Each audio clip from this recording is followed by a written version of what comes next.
Il faut de l'apaisement dans cette campagne. Que chacun, la politique, c'est quoi? C'est le débat d'idées, c'est conviction contre conviction, projet contre projet. C'est pas l'invective, c'est pas l'anathème, c'est pas l'insulte. Et qui est dans l'invective, l'anathème dans cette campagne contre vous? Bon, écoutez, quand vous regardez un peu les attaques que nous essuyons et que essuie Valérie Pécresse, qui sont bien souvent des attaques qui viennent des rangs de l'extrême gauche, de l'extrême droite, mais aussi, et c'est là où c'est plus inquiétant, de plus en plus des partis dits modérés, de gauche notamment. La candidate socialiste est plus dans la caricature de ce que nous sommes plutôt que dans la présentation d'un véritable projet.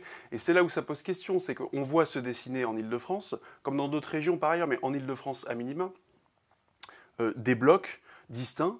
Vous avez d'un côté l'extrême droite, qui, et nous l'avons rappelé la semaine dernière, qui a dans ses rangs des personnalités qui sont issues de ce que l'extrême droite sait faire de pire dans notre pays. Une extrême droite raciste, antisémite, homophobe, qui n'a pas hésité à plusieurs reprises. Vous avez exhumé des tweets attribués bien sûr, à certains candidats. Parce que c'est important de rappeler ce qu'est l'extrême droite dans notre pays et que derrière le ripollinage de façade du Rassemblement national, il subsiste le Front national tel que nous l'avons connu il y a encore 30 ou 40 ans. Et de l'autre côté, vous avez une extrême gauche qui, pour le coup, n'hésite plus à tourner le dos à la République.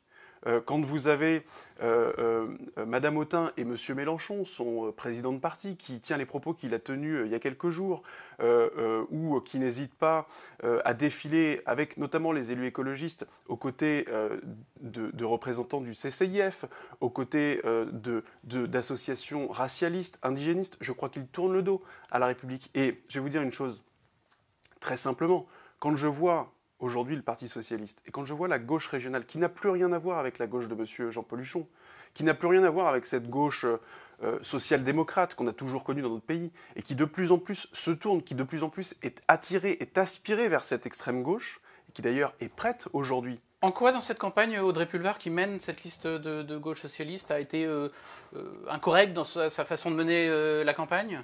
Écoutez, en tout cas dans ses propos, quand je vous dis qu'elle est aspirée vers l'extrême gauche, regardez les propos qu'elle a tenus sur les fameuses réunions non mixtes de l'UNEF, où elle a pour la première fois un représentant soutenu, un candidat soutenu par le Parti socialiste, tient des propos qui vont à l'encontre de tout universalisme républicain, ce qui est pourtant l'ADN de la gauche de Jaurès.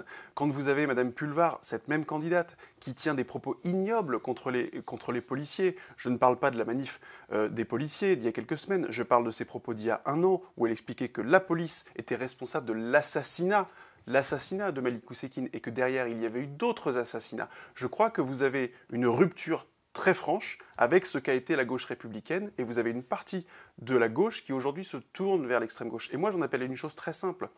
Nous connaissons le front républicain qui consiste à faire barrage à l'extrême droite. Moi je dis oui au front républicain, oui au Front républicain contre l'extrême droite, mais oui au Front républicain contre l'extrême gauche.